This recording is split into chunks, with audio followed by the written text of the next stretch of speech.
Hi cellos. I am going to attempt to play the cello part for Avengers for you.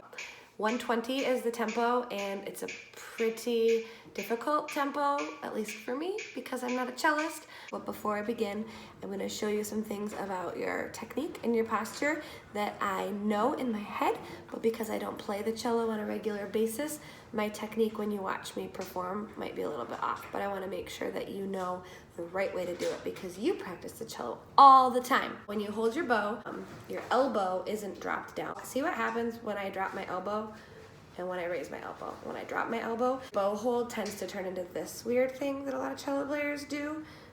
So if you just raise your elbow, that's gonna like solve 90% of your cello bow hold problems. Make sure that your thumb is here behind the stick, nice and relaxed. The fingers are over, and like if I dropped a little droplet of water, it would just like drip down my fingers because my hand is relaxed. But now I'm gonna raise my elbow, and that with the weight of the bow on the string. You can't really see my bow hold in the screen right now, but that's gonna help me hold my bow. With my left hand, it's very similar. We wanna make sure that our elbow is raised, your wrist is open and straight, and your thumb is on the back of the cello, about where your second finger would be. Your left hand, you're ready. I might not maintain that posture while I play the Avengers because I'm a beginner. So I didn't invite her, but Molly is just kind of hanging out here. I think she kind of wants to learn how to play the cello too. What do you think, Molly? Anyways, I'm going to attempt to play the Avengers for you. So you're going to place your bow on the D string, and I'm not going to use my fingers with the left hand to get the pitch. We're just going to play the rhythm and the bowing. So you're going to play 1 E and a 3, 4 E and a 1 E and a 3. That when you lift your bow, even though it's staccato, we want that last note to ring. So you're not going to go... You don't want the sound to stop or sound pinched. You want to let that last note ring. So when you pick up your bow for the circle set, that's going to help create that ringing sound. Study where you're placing your bow on the string so that every time you circle set, you're returning the bow back to that spot.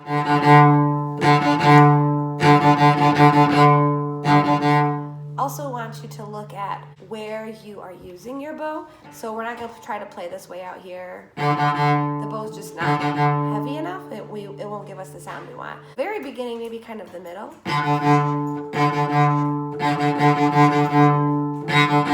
little bit lower in the bow. Oh, I would say closer to the hand to give it an aggressive sound when we want to be louder, like at measure 5. Because of my cello skills, I'm going to play it in chunks. And that might also help you when you're practicing as well. Here I go.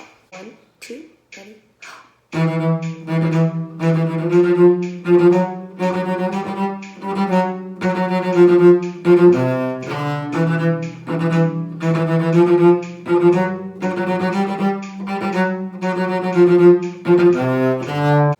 Okay, here's measure 9. So first you play open A, but you're gonna go down bow and up bow. It gives you time to prepare for your shift. You're gonna find that high E. So it's just A, E. That's an interval that your ears know because it sounds like a violin. G, D, A, E. It's that E string that you never wanted to have. And then it's 4, 2. And then your first finger has to pull back just a little bit because it's C natural. And then 2. Here's measure 9. Ready?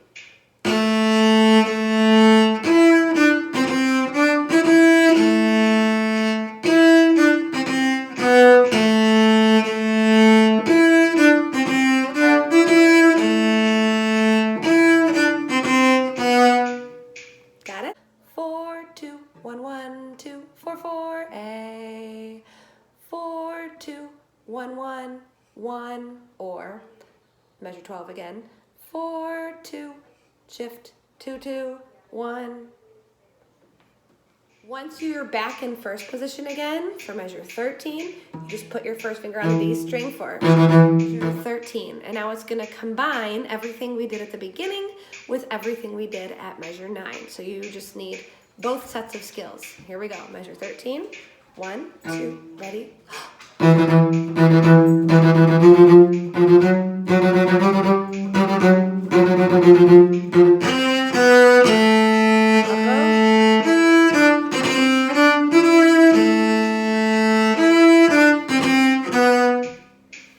There we go. Cellos, measure 21 is very dramatic, and it's kind of like one of the melodies that's happening. So far we have a lot of melody. So let's work on measure 27, 28, and 29. There's a little bit of strange shifting and fingerings happening here. So measure 27 is just E, one finger on the D. And then you leap up to the high E that we found earlier. But now that you're here, keep your hand in this exact position, and you're just gonna put your third finger, watch that, your third finger over to the G string to get your C sharp. And right where your first finger is, that's your C sharp. Watch that finger pattern again. You're going to play E, shift to high E. Now right where your hand is, your third finger goes over, and then first finger is already in its place. Now your first finger is also in its place for F sharp. You just have to go over to the next string. So that's measure 29. And then you could just play open D and shift back into first position again. Okay, cellos, this is measure 21. Ready? 1, 2, 3, 4. 1, 2. B flat. Okay?